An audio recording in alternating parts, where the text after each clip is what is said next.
Hi friends, అందరికి నమస్తే.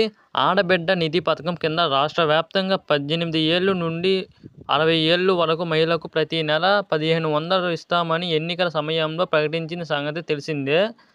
ఈ ఆడబిడ్డ నిధి పథకంపై శాసన మండలిలో చర్చ జరిగింది. ఏపీలో మహిళలకు ఇచ్చిన హామీ ప్రకారం ఆడబిడ్డ నిధి పథకం ఎప్పటి నుండి అమలు చేస్తారని వైఎస్ఆర్సీపీ ఎమ్మెల్సీ వరదు కళ్యాణి ప్రశ్నించారు.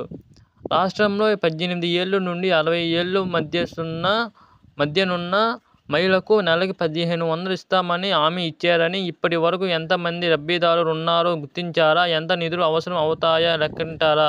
మంత్రివర్గ ఉపసంఘం కానీ, అధికారులు కమిటీ కానీ వేశారా? దాదాపు 1 కోటి మందికి పైగా లబ్ధిదారులు ఉన్నారు. ఏడాదికి 32,000 కోట్ల రూపాయలు నిధులు అవసరం అవుతాయి అంటూ సభలో ప్రస్తావించారు.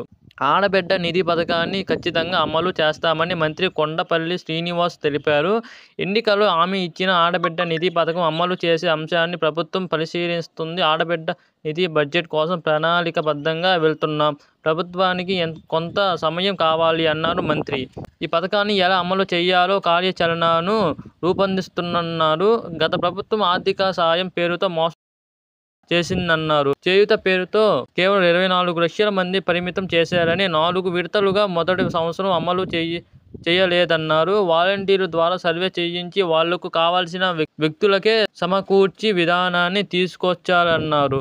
ఆడబిడ్డ నిధి పథకం కింద 18 ఏళ్ల నుండి 60 ఏళ్ల మధ్యస్తున్న మహిళలకు ప్రతి నెల 1500 రూపాయలు ఆర్థిక సహాయం అందిస్తామని హామీ ఇచ్చారు.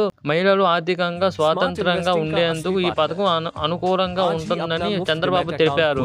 అందుకే ఈ పథకాన్ని తీసుకొస్తామన్నారు.